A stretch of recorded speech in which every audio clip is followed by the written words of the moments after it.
कई बार अनजाने में बड़े बड़े पाप हो जाते हैं, हम नहीं जानते। रास्ते से जा रहे हैं, चींटियां मर गई, नहीं चाहते हम लोग, फिर भी मच्छर मारने पड़ते हैं।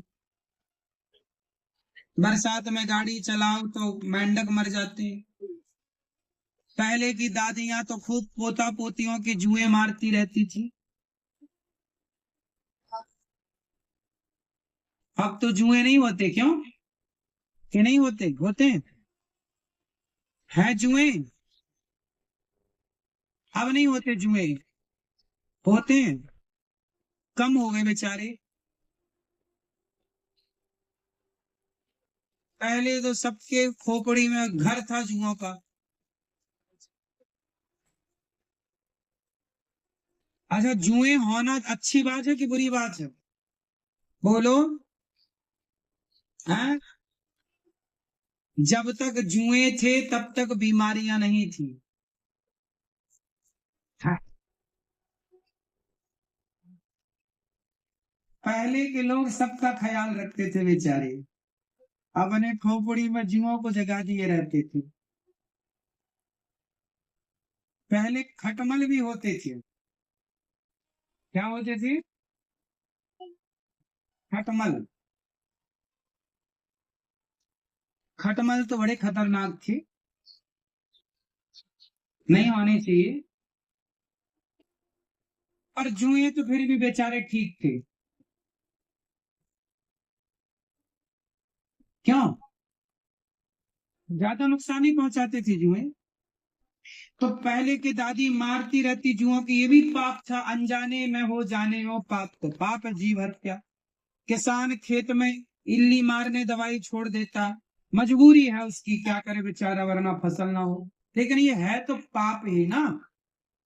अब ये सारे पाप हमसे हुए, जाने अनजाने में हम सबसे कोई ना कोई पाप होते हैं।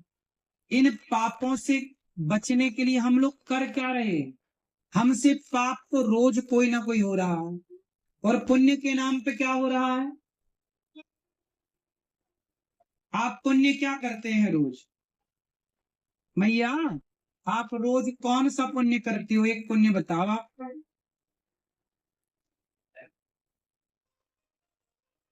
बताओ मेरी माँ, क्या पुण्य करती हो आप रोज? आप बताओ भाई, आप रोज कौन सा पुण्य करते हैं? ना होते? वैसे आप लोग वृंदावन आए हैं, भागवत सुन रहे हैं, आप लोग भी गौरी गोपाल में भूखे के लिए थोड़ा थोड़ा रोटी का सहयोग कर रहे हैं, ये आपसे पुण्य हो रहा है, ये सबसे बड़ा पुण्य है।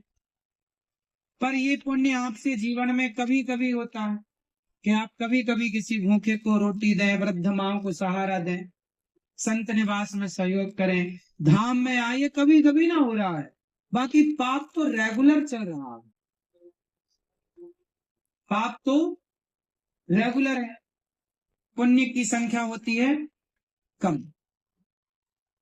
अच्छा चलो, पाप हो गए तो हो गए, तो भैया पाप का प्रायश्चित कर लो। पर पाप का हम प्रायश्चित भी नहीं करते, तो पापों की संख्या कई गुनी हो जाती है। जैसे पाप क्या है?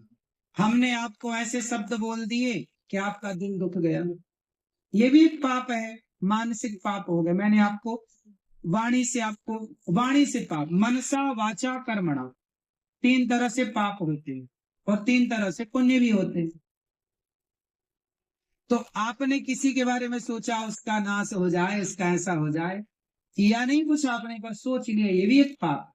आपने वाणी से गलत किसी को बोल दिया, सामने वाला दुखी हो गया, ये वाणी का पाप हो गया। आपने किसी को थप्पड़ मार दिया बेवजह, उसका दिल दुख गया, ये भी पाप। इसलिए कहता हूं, ये हाथ ना ऐसे नहीं कि तुम्हें दिया ईश्वर ने तो किसी को मार दो, नहीं। जिसको आप मारोगे, क्या वो आपके लिए दुआएं देगा? गलत कर्म ना करो, और सोचो भी मत, क्योंकि ये पाप हमें ही भोगने हैं, लौट के ये हमारी खोपड़ी पे आएंगे।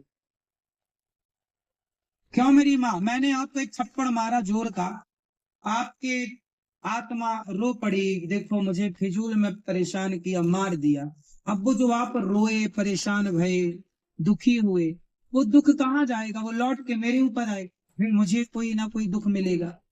मैंने किसी को दुख दिया तो मेरे सिर पे आएगा दुख, जाएगा कहाँ? घूम फिर के आना मेरे पास। आप जाएंगे कहाँ? आपने किए हैं वो आपकी खोपड़ी पे आएंगे, भोगना पड़ता है ना मेरी माँ। ये दुख क्या है? ये पापों का फल है।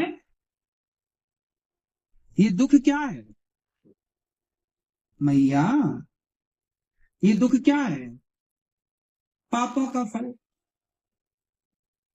जो पाप करेगा, कौन बचा है? कौन बचा है, कौन बचेगा, ये बताओ। इसलिए कहता हूं, फिजूल में कोई पाप ना किया कर। व्यर्थ में मनसा वाचा कर्मणा कोशिश करो कि आपसे कोई पाप ना हो। दगा किसी का सगा नहीं है, किया नहीं तो कर देखो। जिसने जिस जिसने जिसने दगा किया है उनका जाकर घर देखो। बात समझ में आई मैया? किससे बचोगी मेरी माँ? पाप से बचना। कहाँ चली मैया पाप से बचने?